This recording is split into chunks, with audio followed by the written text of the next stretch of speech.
Hallelujah. Amen. Amen. Greetings, Nadizakwethu, in the wonderful name of our Lord and Savior Jesus. It's always a privilege and an honor bafowethu ukuthi uNkulunkulu asibize, ukuthi uNkulunkulu athi summon us into the upper room. La afike khona sihlale enyaweni kaKristu Jesu bese kuthi yena ngomoya wakhe ongcwele asivezele imfihlakalo zezulu.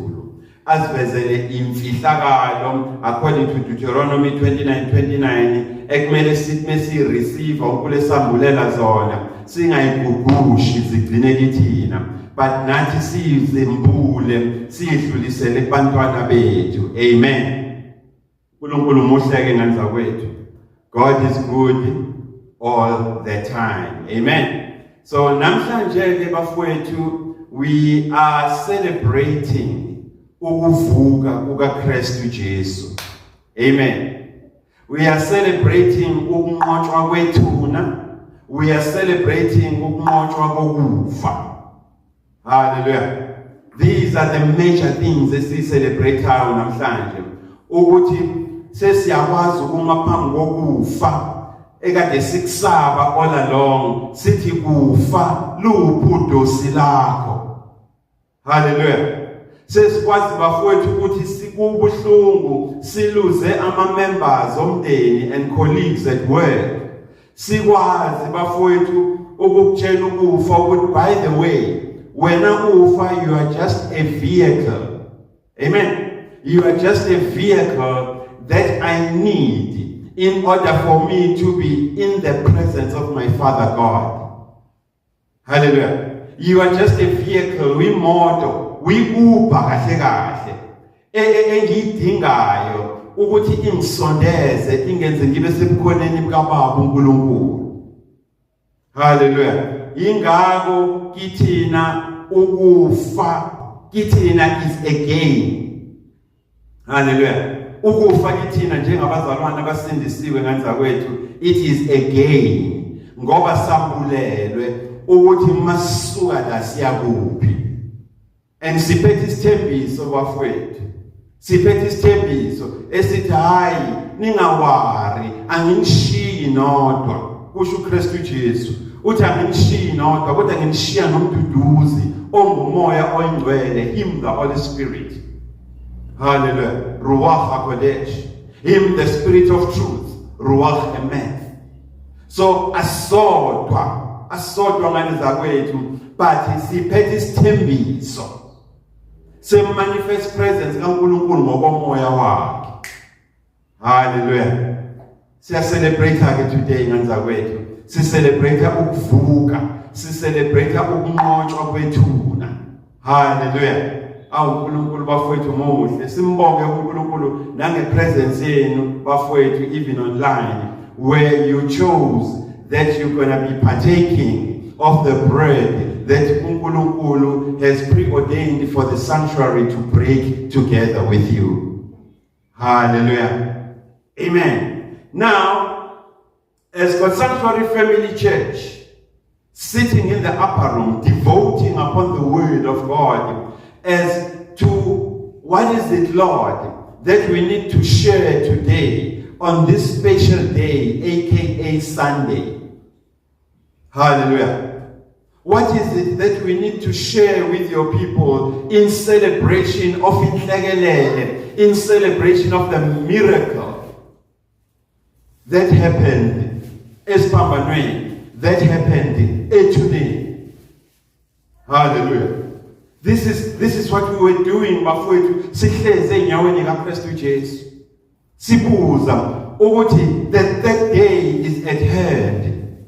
Usuku lwesithathu esithenjiswe ngalo ukuthi noma lelidokodo ningalibhidliza kepha mina Kristu Jesu ngizovusa. Hallelujah. Within a space of 3 days. Hallelujah. Ilapho ke indaba bafowethu la ikhona. So ke sihleze upper room as God's Sanctuary Family Church, the sanctuary in the bigger family of Christ. Sibuza ukuthi usiphile Jehova amazwi ngolesihlanu ekumele sikhulume nawo.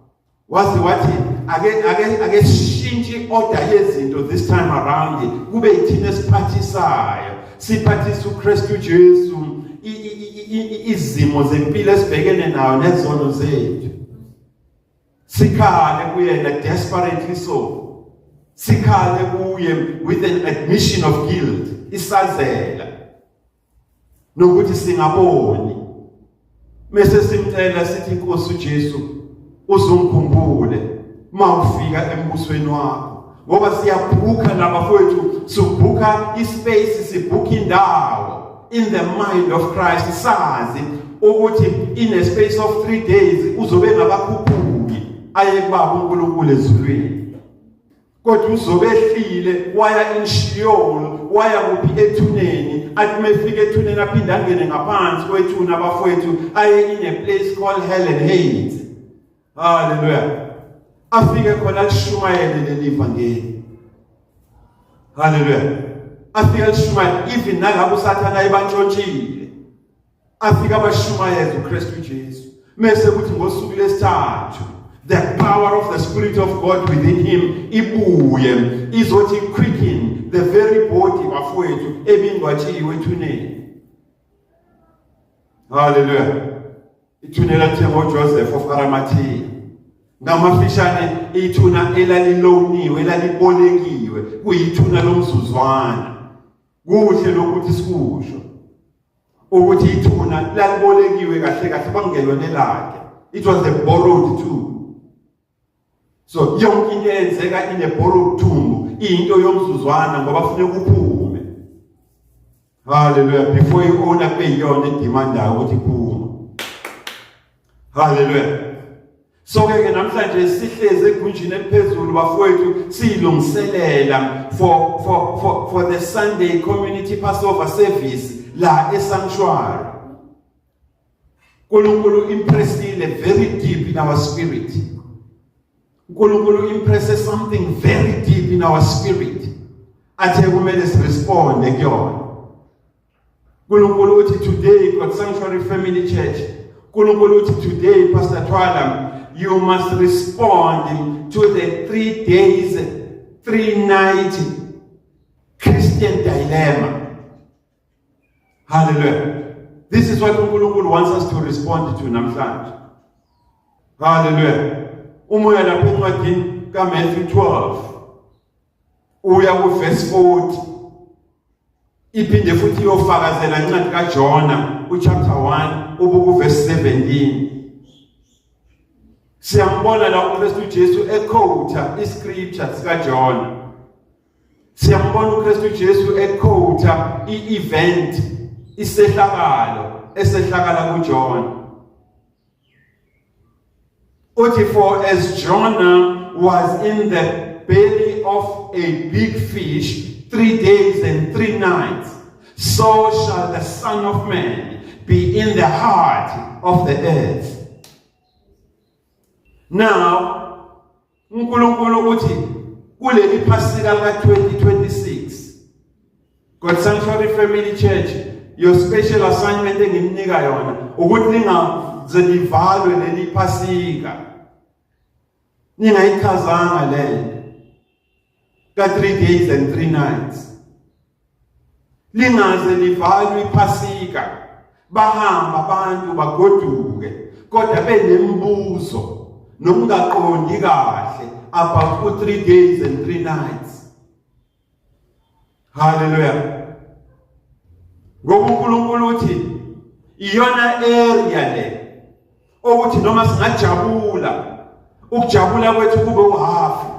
Ngisho singagquma sibheke phezulu kodwa siduma sineketanga lokungazi, nokungabaza, nokungaqondi indaba ka 3 days and 3 nights. uNkulunkulu uthi hey man, singajuluka sibe manzi nte. Singajuluka sibe manzi nte. Kodwa uma le party le ka 3 days and 3 nights isemqondweni wakho ungazi ukuthi mobuzwa ngayo uzothini, still izokuphazamisa in your journey of the faith. Hallelujah. Ngoba sobe ngathi manje usufake wena kwale religion yakho ifake. Even uba umzalwane kufake nokudodana bakho kufake. uNkulunkulu uthi asilungise lena ngoba this is one area where a lot of Christians get stuck. Hallelujah. A lot of Christians get stuck in this area. They are unable to respond to the 3-day, 3-night question when challenged by those who have an agenda against the Christian faith. They get stuck in this area and are unable to respond when they are being bullied and dominated by Scientologists, when they are being bullied and dominated by atheists, when they are being bullied and dominated by Islam. Hallelujah. Uthola ukuthi impela mfowethu uyakholwa but kule area uyasaba ukuengage kuyona ngoba awazi ukuthi uzothini. Namhlanje uNkulunkulu ke bafowethu has summoned us into the upper room wasesambulela ukuthi fundisani ngalento ukuze abantu bakwazi ukuresponda kuyona. Babe nolwazi oluphelele about the 3 days and 3 nights in the heart of the earth or in the belly of the earth. Hallelujah. So all religious charlatans namhlanje uNkulunkulu usiphile bafowethu ubuhlakani ukuthi as God Sanctuary Family Church in the bigger body of Christ sibhekane nawo qo. Hallelujah. Sibhekana nani ke namhlanje? Amen. Siphile uNkulunkulu ubuhlakani wasembulela futhi wasipha isambulo ukuthi sinazise about ukujula nokujiya kwevangeli lensindiso. Onsindiso inguKristu uJesu, the Messiah prophesied about. Hallelujah. The one who was prophesied about to atone of his own zam nezakho. Hallelujah. Now, the 3 days and 3 night question, or the 3rd day Christian dilemma. Yes, asibeke kanjalo. The 3 days and 3 night question, the 3rd day Christian dilemma. Bafowethu uma sihleze enyaweni kaKristu in the upper room, lasibizelwe khona ukuthi sokwambulela ngale myth, si decode siphinde sicrack. uNkulunkulu usambulele ukuthi this question, this argument, this conflict, kahle kahle, it is birthed. Uyabona? Izaleke. It is birthed from trying to understand. It is birthed from trying to comprehend the scriptures without inviting Him, the set-apart Spirit, without inviting Him, the Holy Spirit, without inviting Him, Ruach Emeth, the Spirit of Truth. Ukuthi akusize, help you. Ati akusize to enlighten you with spiritual truths and revelations. Ila izaleka khona ke le question. A lot of people abas-atheka njengabazalwane on the 3-day, 3-night question, on the 3rd day Christian dilemma as they now call it. It is because most of them they reason a lot. And most of them they Google the internet a lot. Hallelujah. Abanye basebenza ngishibalo nemaths.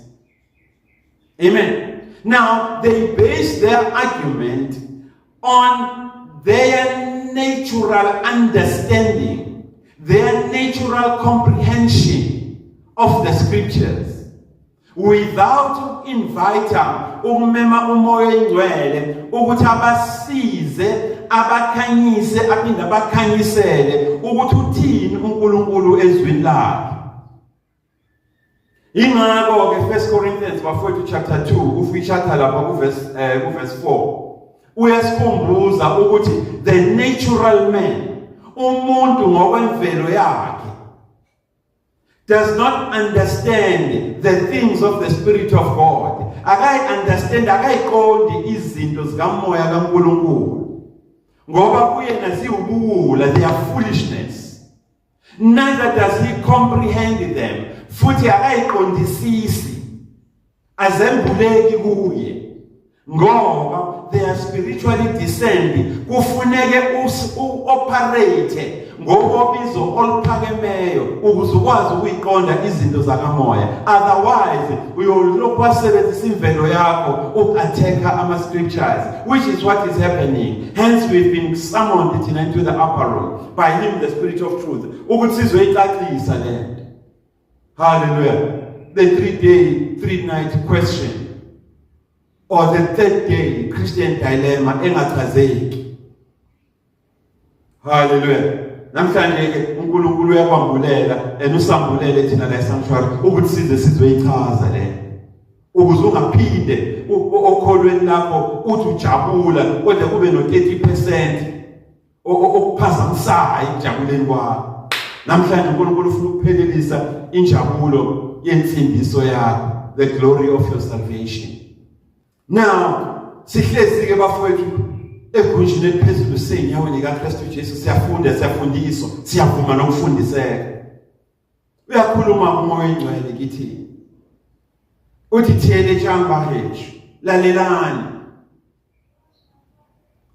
Nizonothisa ukuthi most philosophers and religious charlatans uma ben-attacker noma ben-challenge on the 3-day 3-night question, ingoba bona i-argument yabo bayibase on the literal translation of the scripture, which confirms ukuthi musebenzisa imvelo yakho izinto zakwamoya awukwazi ukuyiqonda zuphukuphukuke, kanjalo futhi awukwazi ukuyiqondisisa ngoba zambulwa ngokwembulela uMoya Oyingcwele onguNkulunkulu.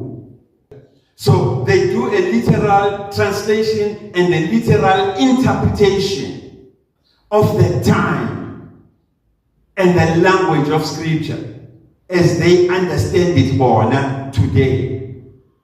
Hallelujah. And amazingly, the very same people, because most of them are educated, they shut off their minds to the laws of speech.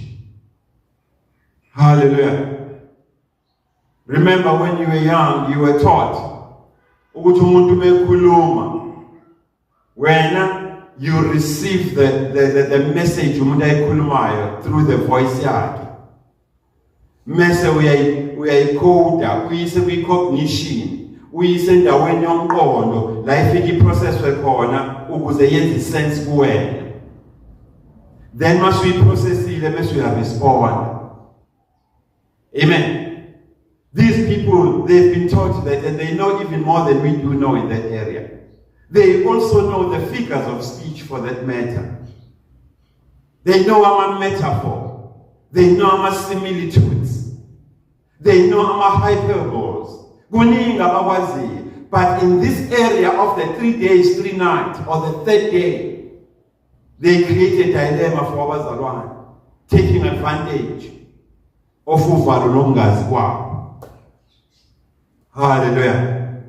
Now, sihlezi ke egunjini eliphezulu bafowethu, empowered and capacitated by him, Ruach Emeth, the Spirit of truth, by him, Jehovah Tsidkenu, uMoya Oyingcwele in person.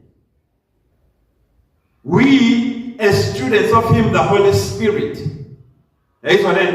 we, as students of him, the Holy Spirit, we were led by him, the Spirit of truth, regards this 3-day, 3-night question, 3rd day Christian dilemma. We were led to conclude this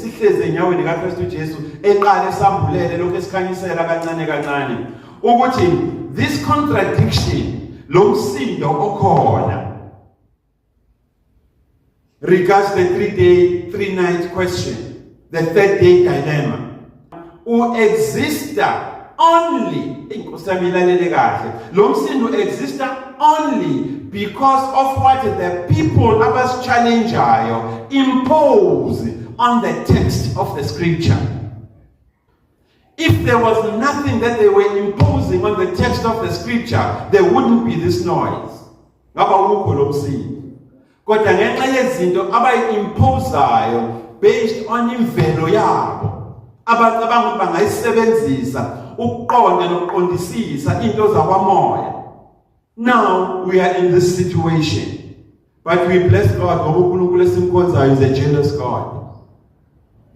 He is a zealous God that is zealous of us. Izil kababa uNkulunkulu bafowethu concerning you and I, it even quenches the fiery darts of these religious charlatans. Hallelujah. Now let's go again bafowethu. Oh my God. Let's go into the upper room. Let's go into the upper room and unpack. Let's go into the upper room and decode. Let's go into the upper room and demystify this myth of the 3 days and 3 nights. The third day, Christian dilemma, of which most of us, let us unpack it then. Let us decode it. Let's demystify it. And we will do this using the double-edged sword of the Spirit of the Lord. No emotions involved. No. Asiyilwi. Sibuza umbuzo owodwa ukuthi uthini uNkulunkulu ezweni lakhe. Bibhili iringi. What do the scriptures say about the 3 days, 3 nights and third day Christian dilemma?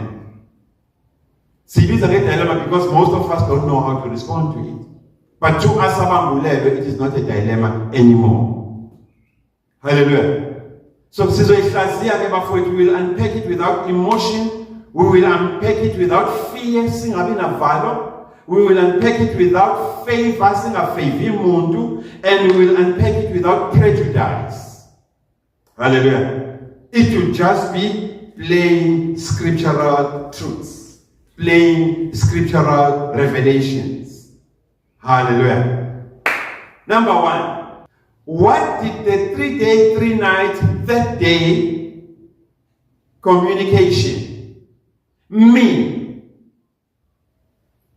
Jesu ekhuluma nabalandeli bakhe nabafundi bakhe. Now the same question is true today. Kimina nawe, the New Testament church. Ngabe le meaning which Christ Jesus conveyed to abantu ayekhuluma nabo in that era where Mashiach lived. Ngabe leyo meaning isishintshile in today.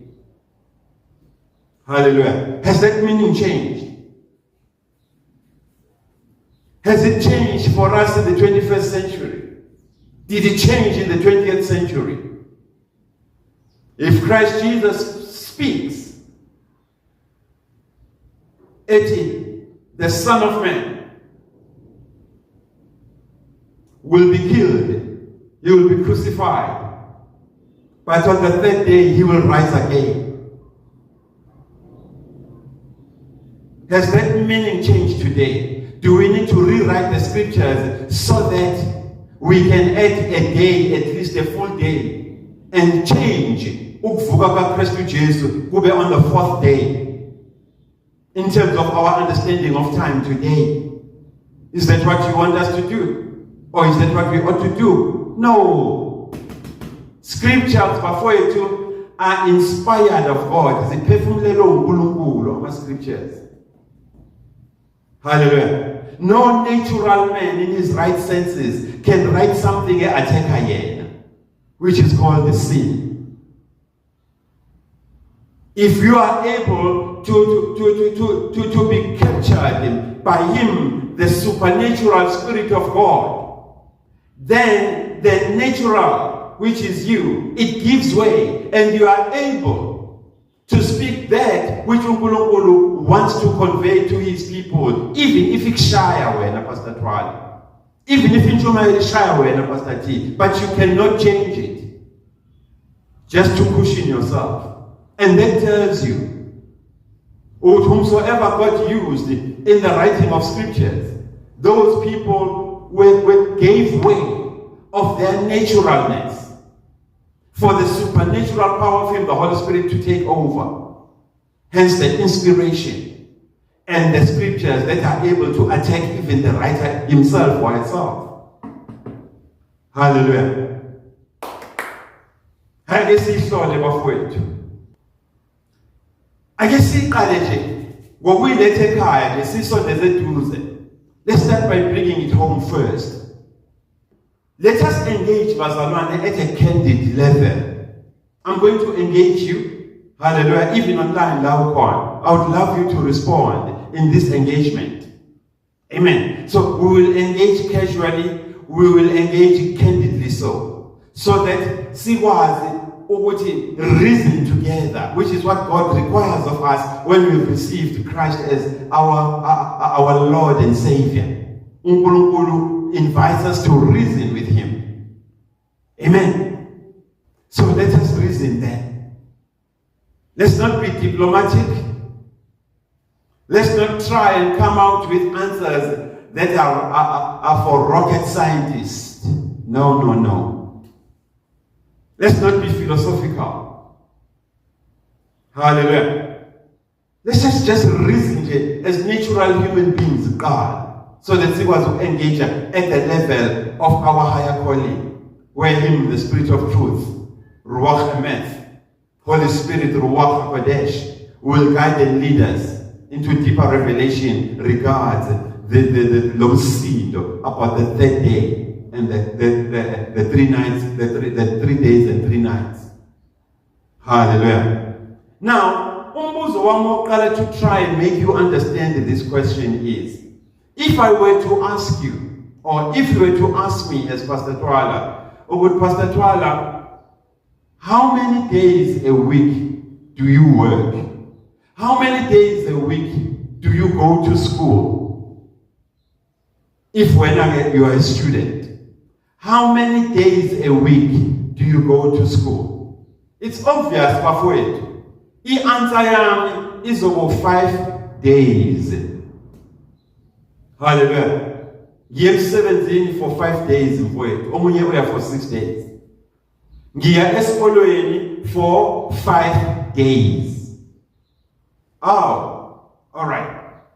Now, uma i-concept yakho yesikhathi, we understand that from a 24-hour clock in a day. Does it mean that when uma uthi uya emsebenzini 5 days a week, are you telling me ukuthi uya emsebenzini for a full 24-hour day? No. You are calling a day because of the time oy apportioned to that period when oya nga emsebenzini noma oya nga esikoleni. Ngoba uma sizo argue a concept of time as 24 hours, then we will be at loggerheads mfowethu, sizoloka impondo singezwani. Ngoba according to the concept of time or of the 24-hour clock, uma uthi usebenza 5 days a week, it means awulali wena, usebenza 24/7 uze uphume emsebenzini on the 6th day, because ufuneka ucomplete onke u5 days. Amen. So ungaright yini if ngi-understand ngaleyo ndlela ukuthi wena you work 5 24-hour days in a week? Is that how I ought to understand you? Uma uthi usebenza 5 days in a week. Is that how I ought to understand you? Ukuthi wena uya esikoleni 5 24-hour days in a week. Is that how I ought to understand you? Now, because he invited them for that we reason together. Sisebenzisa-ke lana kwethu i-wisdom esayamukela uNkulunkulu ngokwamukela uKristu as inkosi nomsindisi kithi. I'm sure we are noticed ukuthi even just from the beginning of our engagement, hallelujah, just from the beginning of our engagement, it would be very stupid of me, or anyone for that matter, asiphumele nje obani. Hallelujah. It would be very stupid of me or anyone for that matter to assume when you say you work 5 days a week or you attend school 5 days a week, it means you attend the school for the entire day. No sevenza from the entire day. No. Awulali. It would be very stupid of me to think like that, because sonke esikholwa nesingakholwa, esifundile nesingafundisiwe, we all understand that working 5 days in a week, going to school 5 days a week, is an expression. It is an expression defining a period of time in one day, that when you work, that when you attend school. Hallelujah. You are just defining, or you are just expressing a period of time in one full day, that when we are sebenza kuyona noma usuku sesikoleni. You are not saying literally, one day wako 24 hours. You are not saying that. So umukhuluma nami mina engafundile, nengifundile ngikholwa nengakholwa. Uma uthi mfowethu mina ngiya esikoleni 5 days a week, it would be very stupid and abnormal of me ukuthi ngicabange ukuthi wena uya esikolweni for 24 hours in a day, and 24 times 5. Hallelujah. 24 hours times 5 in a week. It would be very stupid of me to do that, because it shall mean awulali, because you ought to be in school. Awulali, you ought to be at work. Kodwa njengoba engage nawe sikhanyiselana kancane usuyabona ukuthi in the spoken language, if I speak about the days of the week and all that I'm doing is to express a definition of a period of time in a day. Engisebenza ngiya esikoleni engiyibiza ngosuku ibingelona usuku ngoba usuku lu 24 hours. Hallelujah. Wethu ngitshele bengiqamba amanga. Tell me when I'm lying. Now, let's track, let's trace, as well as audit then. Ukuthi ushukuthini u3 days and 3 nights. Ushukuthini u3rd day. Ushukuthini u5 days and 5 nights. From a scriptural perspective, or from a normal person, omukhuluma naye azi without you having ukuchaze ukuthi uconducting. Hallelujah. But again, siyibuka at both the written perspective of the word as well as at the spoken perspective of the word. Hallelujah. Laba baya ku Sunday school ke sebeyakhumbula irima nelogos. Amen. Laba baya ku Sunday school. So siyibuka at both those levels, at the level of the logos and at the level of the rima. What does Jesus mean, or what do scriptures mean when they say Jesus would be crucified on Friday, buried on Friday, and rise up on the 3rd day, meaning rise up today, aka the special Sunday of the Lord. Hallelujah. Let's trace it, and let's audit what these 3 days and 3 nights mean. Or you can even add yours. What does 5 days and 5 nights mean from a scriptural perspective? What did these words convey then, vis-a-vis what they convey now, which is today? Is there a difference? Let's unpack it. And how are we going to do this? Compare and contrast. I Testament Elisha vis-a-vis iTestamente elidala. Hallelujah. Now, ake siqale nje bafowethu ngokwencwadini kaMateyu. Let's go into the book of Matthew chapter 20. Hallelujah. Let's go into the book of Matthew chapter 20.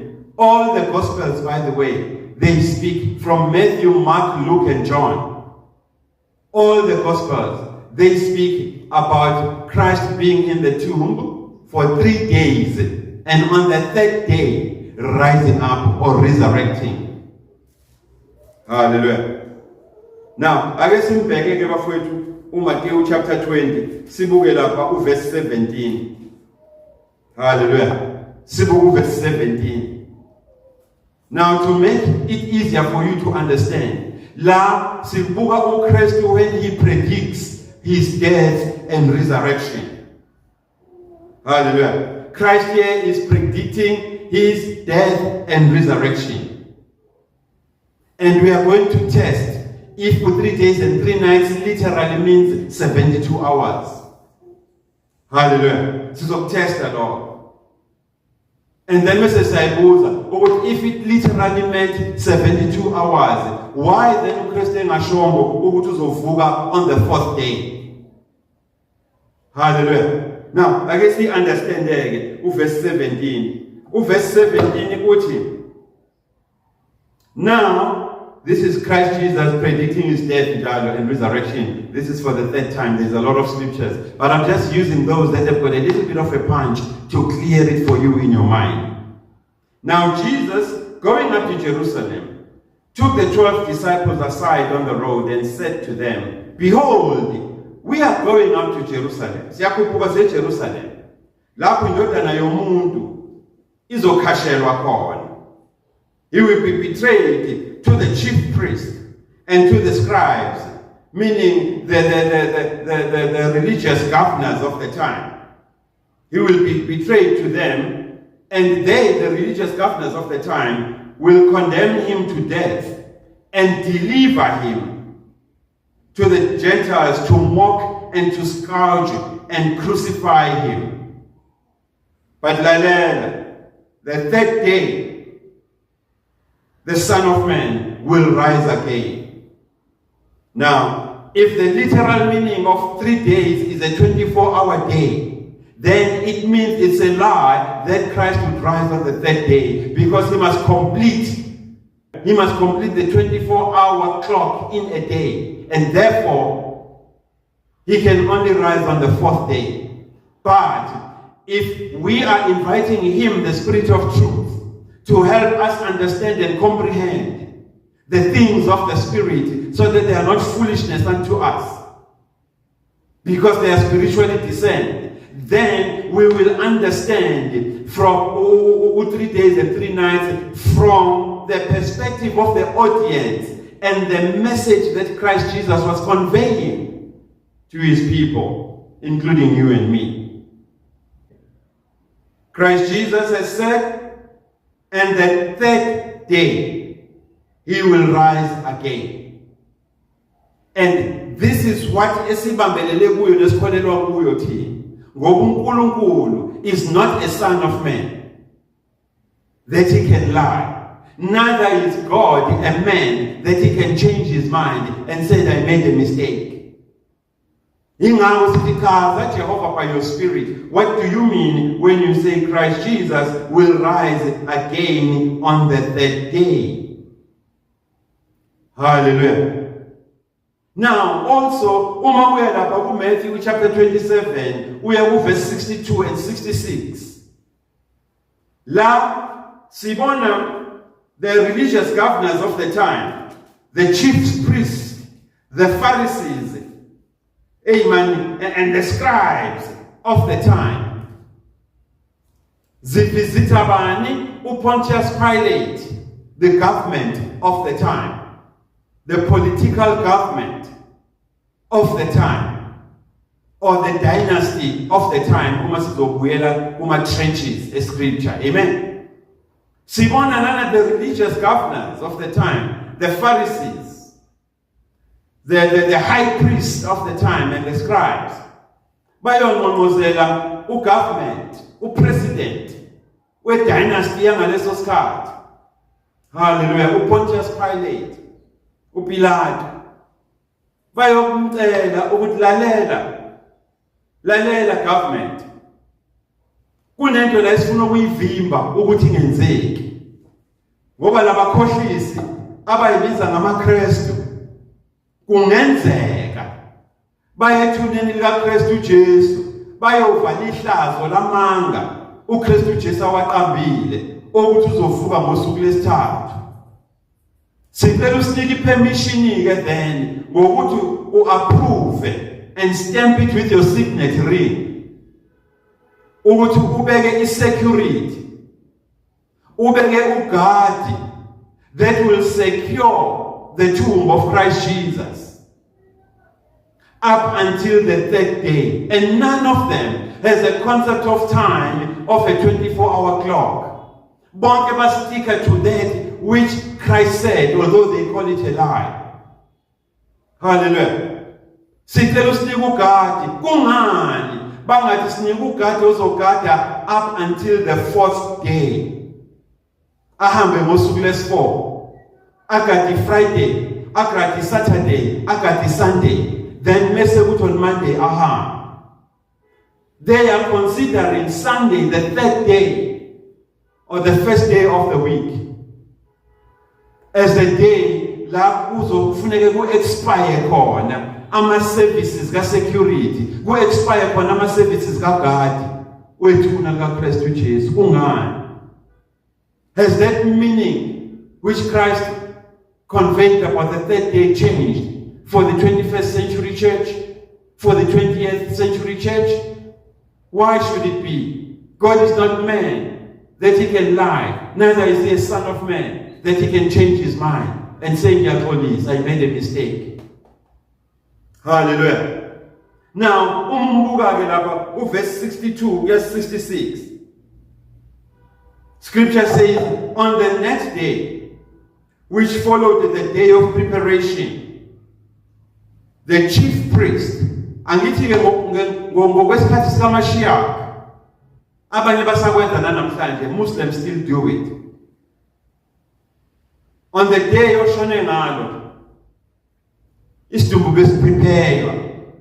Hallelujah. Isidumbu siyaprepare ukuze singasheshi sibone. Amen. Abanye bayasembalma ukuze singasheshi sonakala. Thina ke sesifake emakhazeni ema-deep freezer ukuze singasheshi sonakala. Now, on the next day which followed the day of preparation, the chief priest and the Pharisees, they gathered together. Upilato, but hey, Baba said, we remember why Jesus appeared. How this deceiver, said, after 3 days I will rise. Now forget, command that the tomb be made secure until the third day. Lest abafundi baka Jesu nabalandeli bakhe come by night bazomtshontsha bahambe naye ukuze abantu bakhohliseke ukuthi wayeqinisile bethi uzovuka ngosuku lesithathu usho ukuthi uvukile. Hallelujah. Ifunde mfowethu lento uwena, but into esivezayo la ukuthi even the government, the richest governors of the time, including the ruling elite of the time, which was the government of the day, as led by Pontius Pilate, when he approved of a guard to secure the tomb of Christ Jesus, the expiry day given was the third day. From Friday, Saturday, Sunday. On Sunday it expired. Hallelujah. Siyayilandela bafowethu kancane kancane uzogcina usuyibona. Glory be to Jesus.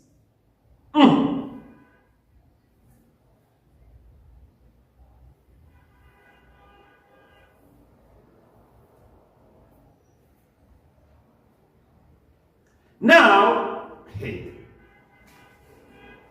there is a pattern la. Umonotisa or observant and functioning by the Spirit of the Lord. There is a pattern la that is developing. We started with 3 days and 3 nights. Sihlanganisa incwadi kaMateyu nencwadi kaJona, chapter 1. Matthew 12. Nencwadi kaJona, chapter 1. Siyayinothisa la mesihlanganisa lezi ncwadi ukuthi kune-pattern la edevelopayo.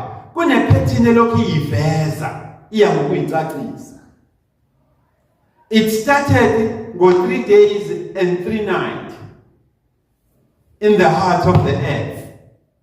Uma siqhubeka nama-scriptures, because scriptures are interlinking and scriptures explain themselves. Azikho in conflict, azilwi. They don't contradict each other. Ayiphikisani. From 3 days and 3 nights in the heart of the earth. It then, as sifunda, singena la Matthew 20, Matthew 27. Namanye-ke bafowethu ama-gospels esingawasho Mark, no Luke, no John. Hallelujah. Now, it's becoming the 3rd day. From 3 days and 3 nights, now it became the 3rd day. Amen. And we observe also now with the collaboration of government and the religious lawmakers of the time. Hallelujah. I'm reminded of the CRL Commission, a consultant of government without us, but claimed to represent us. Now, the collaboration between government and the religious lawmakers of the time, it's changing from the 3rd day to until the 3rd day. But the message of the day still remains the same. The communication and the message conveyed, whether it's 3 days and 3 nights, whether it's the 3rd day or until the 3rd day, the message remains the same. U3, the 3rd day, is the day that we ought to concentrate on. So therefore, after 3 days, until the 3rd day, until the 3rd day, no 3rd day, banento e common kubona. There is something common, there is a thread that is common amongst them. None of them looks at the day using the 24-hour clock as a definition or an expression of a day during his speech or during the conveying of the message of Christ Jesus. Hallelujah. Kwakungusuku lesithathu, a day, Friday, Saturday, Sunday. Kwakungusuku lesithathu, lapho uKristu Jesu avuswa khona, kwabafileyo, wanqoba ukufa, wanqoba isono. Not 4 days, and it's not going to be amended to satisfy those that seek to understand the scripture using imvelo yabo, their nature. Hallelujah. So 3 days and 3 nights, according to the scriptures and according to what we've been taught, based on a God who is not a son of man, that he can lie, no, a man that he can change his mind. The 3 days and 3 nights eating and to you from today is the same as on the 3rd day. And it is also the same after 3 days. Hallelujah. Or until the 3rd day. Amen. You can go throughout the whole Gospels where Jesus predicts his death and where Jesus predicts his resurrection. You can go to Mark, you can go to Luke, you can go to John. In fact, Luke chapter 24. Hallelujah. Just to give you a snippet. of why we are saying the entire Gospels contains this. Even when Acts, it's there, the Acts of the Apostles. Even when Corinth, it's there. There's a host of scriptures we can quote. Hallelujah. But if we can listen to this, we should now quote our Bula 66 we Bible there's nothing we can do. Hallelujah. Now, Luke 24. There's something exciting Luke 24 before it. We see la abafunda babili on route to Emmaus. Besakhungathekile ngokufa kaKristu Jesu.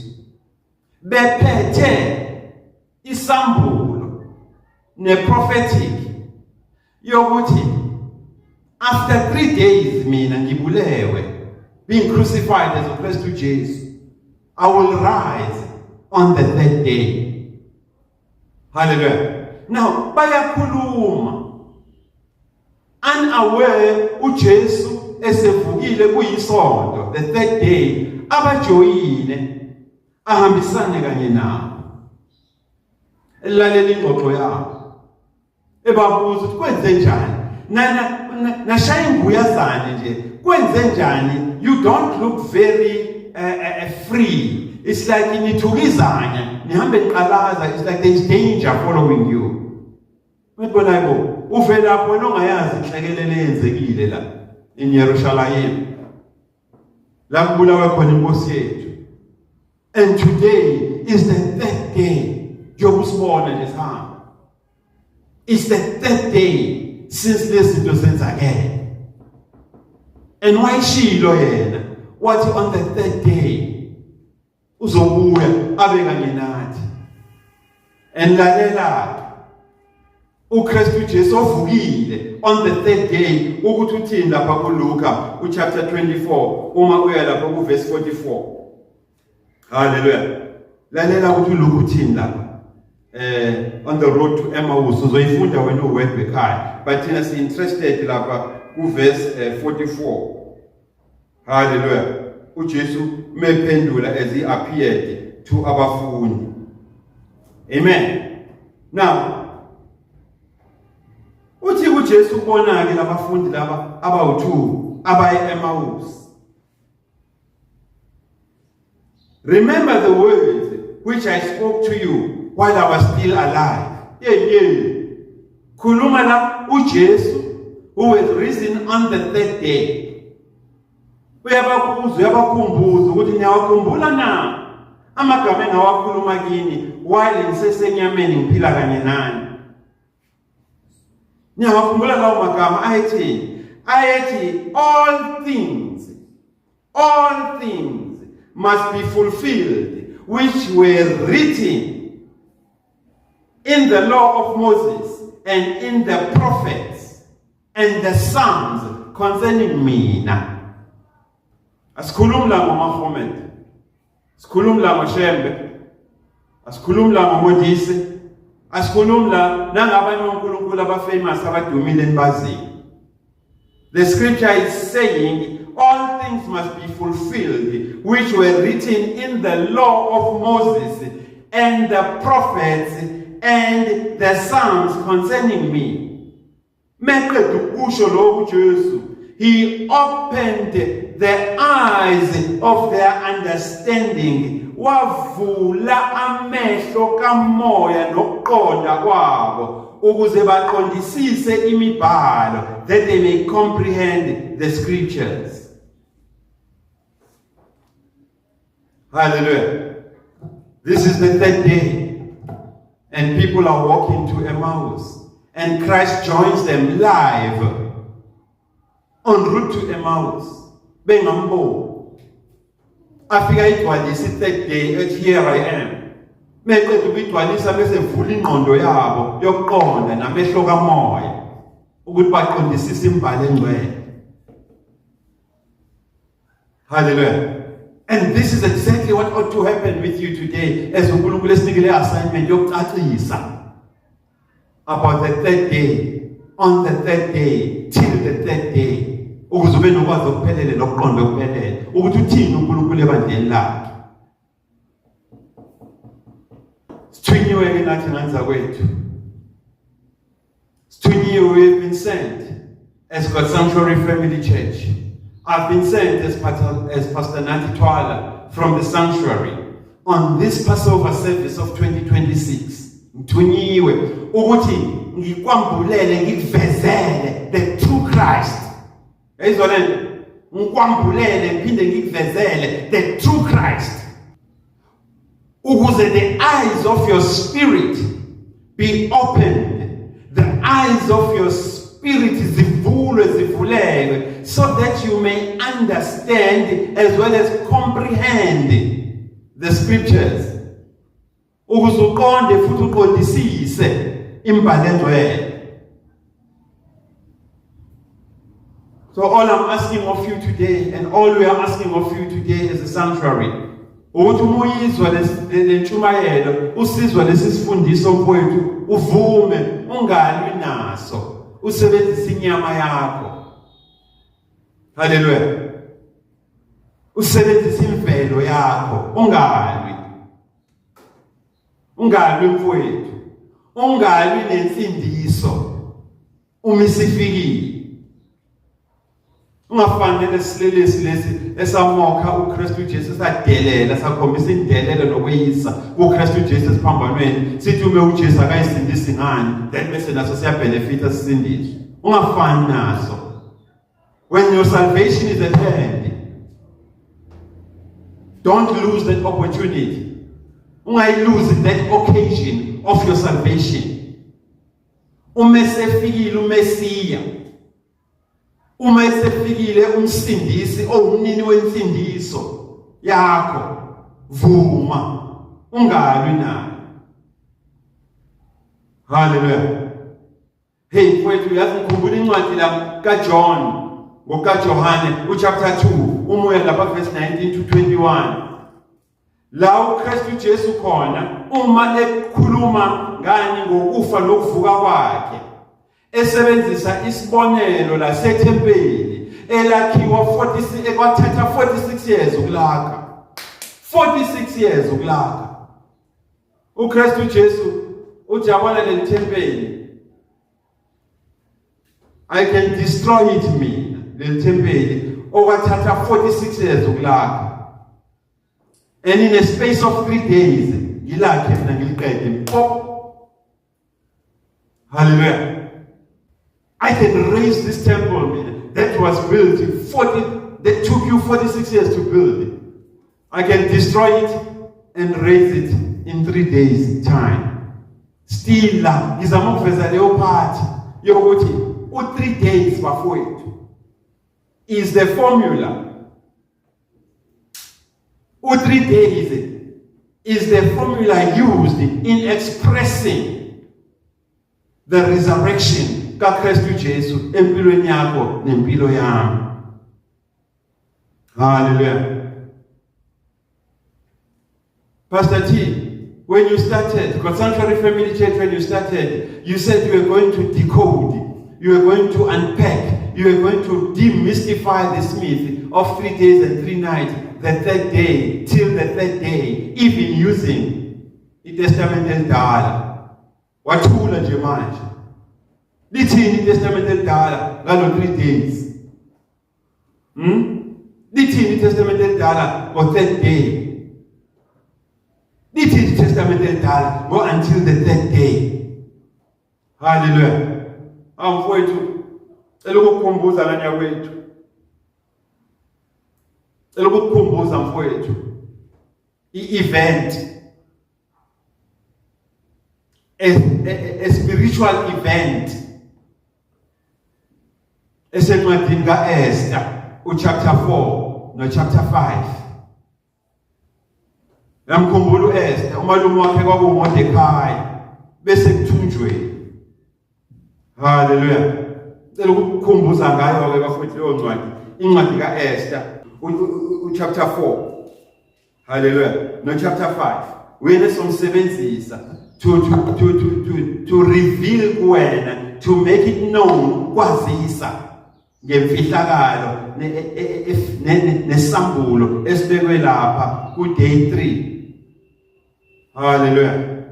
Ukuthi usho ukuthini day 3.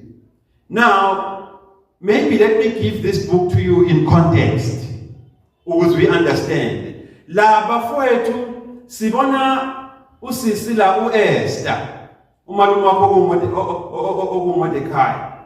Sibona la usisi uEsther behecha iplan enokufa nokuphila phakathi.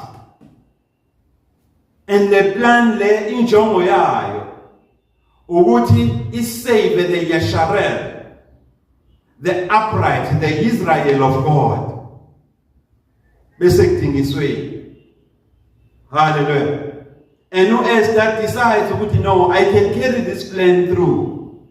But ngizocela the entire Talmudim, the entire household of the Yasharel of God, those who walk upright, abamkholwayo uNkulunkulu ukuthi uyaphila, nguye futhi ovusa uKristu kwabafileyo, kanjalo he rewards those who seek him diligently.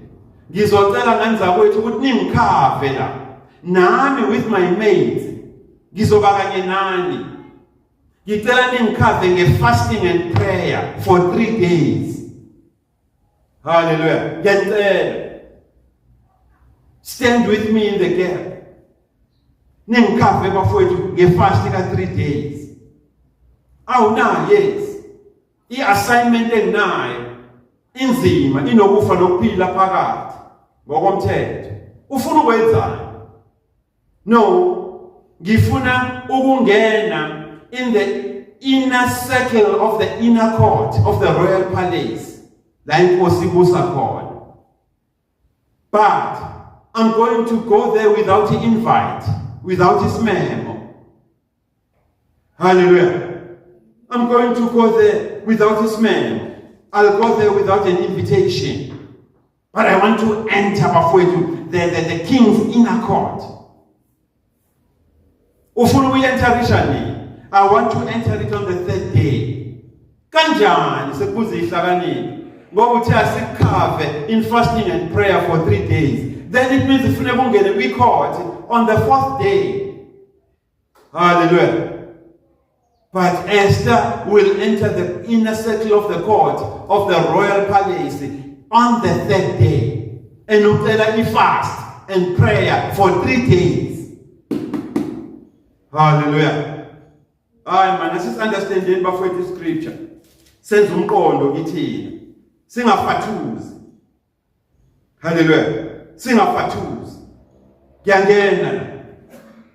And by law, uEsther together with the Yasharel ethunjiwe kaNkulunkulu, lesibiza ko-Israel kaNkulunkulu, they knew the law of the time as it pertains to entering the inner court of the royal palace. Ukuthi awungeni lapho ungabizwanga inkosi. Insecurity is too high. In fact, there is even a decree. There is even a decree that uma ungena without an invite, you must be killed. Not what you will be killed. You must be killed. You will be killed on the spot. So entering the inner circle of the court of the king without an invite, it was a death sentence. And Esther was prepared to face that while fasting from the Yasharel of God. Within Kaveni Nanzawet. Hallelujah. Nkaveni. Wangenu Esther, and scripture teaches us ukuthi mengenu Esther in the inner circle engaphethe invite, wayifika inkosi iphethe iscepter sokubusa, intonga yokubusa ihlezi ibheke kwi-main entrance. Wangenu Esther, uthe mengenu Esther through the 3-day prayer. Hallelujah. Through the 3-day fasting, she found favor with the king without an invite. No death sentence was given to her. Hallelujah. No death sentence was given to her. Instead, she found favor with the king. Hey, yaphuma intonga yokubusa esandleni senkosi. Yabhekiswa ku-Esther, which shows ukuthi Esther ngendlela oyiyo nendlela engikubuka ngayo ne-aura onayo, lento yembethe ingenza ngibe weak ebukhosini, to the extent that iscepter intonga yokubusa ngishare kanye nawe. Uma uvumelana nami Esther, ngiyacela usondele uzobeka isandla kuyona. Wasondela uEsther wayithinta. Uthe mayithinta uEsther. Nkosi yami. Kwashintsha yonke into ngoEsther, kwakuQueen Esther. uNkulunkulu esimkhonzayo bafowethu. On this Sunday service of the Passover of 2026, lasibongaza khona ukuvuka kaKristu Jesu eqoba ukufa nethuna. uNkulunkulu bafowethu usinika mfowethu isandla sikaKristu Jesu. Uthi wenze kahle wafika la. Bengisabhekile kulomnyango ukuthi ubani ozongena on this third day. Umuvuma yamukela isandla sami. Because the minute wamukela ubanjwa isandla sami, negama lakho lizoshintsha. Uzoba indodana, you will end ubudodana. Uzoba indodana wena kaNkulunkulu. uNkulunkulu mekubona, uzobona indlalifa yezulu kuwe. uNkulunkulu mekubuka, uzobona a joint heir. Umhlanganyeli wefa lezulu kanye noKristu Jesu wena loyo, and all that you need to do ukwamukela ukuthi in the 3 days that Christ has died, kunento uNkulunkulu akubekele yona namhlanje. The only decision you need to take mfowethu ukuthi methu uKristu sohlangana eGalile uthi count me in, and this is your Galilee today. The sanctuary is your Galilee today. Hallelujah. On the third day, the first night, the second night, and the third day, 2 nights in the tomb. Hallelujah. And rising on the third day. So we're looking at the days. We are not considering the 24-hour clock now to confuse the scripture. Day 1 for it, Efilu Christ was Friday. Day 2 Saturday, day 3 Sunday, and Sunday wahambisana nokuvuka kwakhe. That is why Sunday is so special, the first day of the week. It is so special ngoba kwenzeka inhlekelele. Ithuna lamkhafula uKristu Jesu lahluleka ukuthi keep him for the entire 24-hour duration of a clock, as we define it today. Lamkhafula ubusoqedile ofeza umsebenzi wakhe in hell and hate. Nqobile ukufa, nqoba ithuna. Kwathi wayokhuluma neziboshwa that were bound by uSathane in hell and hate, zeyintshontshile. Wafika wayikhulula. Ziyabuya manje, zibuyele emasisweni, zibuyele kuBaba uNkulunkulu. Today is your day also. Today is your day also. The favor of the Lord is waiting for you. The favor of the Lord insindiso kaBaba uNkulunkulu iphezu kwakho. Hallelujah. Bamba futhi isandla sikaKristu Jesu. Ngoba esandleni sikaBaba uNkulunkulu there is power. Esandleni sikaKristu Jesu there is power, there is glory, and there is majesty. Kunamandla, kunenkazimulo, kunokubusa. And you need to be counted kuzo zonke lezi zinto, if and only if uvuma. And today, on the first day of the week, nquma, ungalwi, ungazabalazi, nquma. Ukuthi entendeni yesandla sakho Baba, ngiyayibeka impilo yami. Hallelujah. Nganza kwethu, cela ningivumele ngivale man, ngivale. Ukuze ube nesikhathi esanele ekhaya sokuyimunyunga lento uyihlola.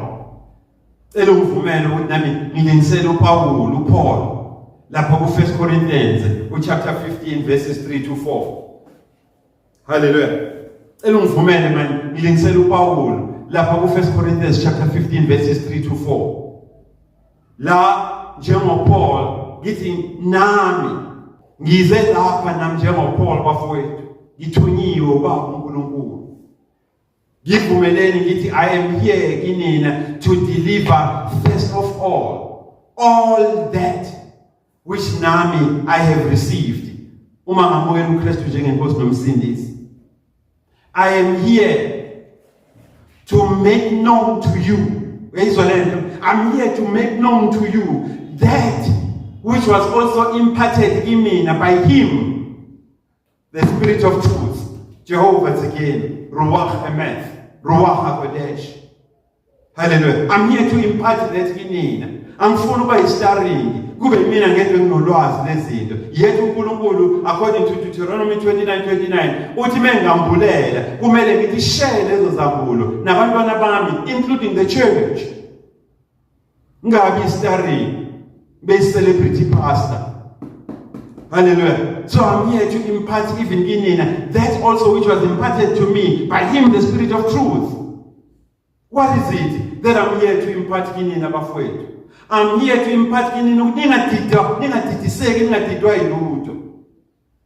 Christ died, and that is according to imbhalwe. Hallelujah. uKristu wafa efedizono zam now. And that is according to the scripture, not philosophy or education and the experience of church. No. I am delivering and imparting in him over to Christ Jesus was buried. Hallelujah. So young kids again was temporary. And mumamukela now, look super what you love temporary. No, you live on borrowed time. Angiyena lelizwe mina ngiyena wenu angiyena wethuphela ngingoba uNkulunkulu lokho uNkulunkulu ngeke umnqobe futhi ngeke umqede. Hallelujah. So I am imparting to you that ukuthi uKristu Jesu wafethu wafa. uKristu Jesu wangcwatshwa. He took imthwalo yethu esamphathisayo wona on Friday. Hallelujah. And this is according to the scripture. And I'm here to impart in and reveal in ukuthi uKristu Jesu rose again on the third day. In terms of the formula of the 24-hour day, of the 24-hour clock day. In the day you start. Hallelujah. Kungena choice. Kumele kumkhafule ngoba umsebenzi wayesewuqedile in hell and hate. All the arguments uSathane wa-argue against you, he blotted them ngegazi lakhe. Wazokhulula neyiboshwa eyivumayo ukhululo eyingaphansi kwa-hell and hate. Hallelujah. This is what I'm here bafowethu to impart to you. Which on day 3 according to the scripture uKristu Jesu wavuka. And this is not philosophy. Again, philosophy there. It's not about your opinion as umuntu. It is not about your education either, or your experience yakho yesonto. These are matters spiritual. They can only be comprehended by the Spirit of the Lord. Otherwise, they will remain foolish well. Hallelujah. By God's permission, which we have demystified, we have decoded, we have unpacked this myth, this dilemma, for too long. And now, when rather than be troubled in your faith, now you have a testimony that for a long time, 3 days and 3 nights. But this scripture saying as born, the only time where it speaks of 3 days and 3 nights is with John. Hallelujah. When he was sent to Nineveh, but in our Ketike Tashish, Kulukulu of Usulaga, Emanzi, no land, was a 2 fish with Umqui. Hallelujah. And metaphorically, in Mount Stories as the why, which is just 7:6. God with the power, also in honor, or with myself, he cannot stay in the tomb, he cannot stay in Sheol, he cannot stay in hell and hate. I'm careful tool, government our petanzima, who can deal So all I'm asking of you in the Passover service of 2026, enjoy for it, man. Enjoy the newness of your life in Christ Jesus. Beka impilo yakho entendeni yesandla sikaBaba uNkulunkulu. Siyaqinwa la. etendeni esandla sikaNkulunkulu, because there is power, there is glory, and there is majesty. Kunamandla, kunenkazimulo, kunokubusa okuphelele. Stay sealed always in the Holy Spirit of promise. Siphinde sihlangane again. We love you with the love of Christ Jesus. Amen.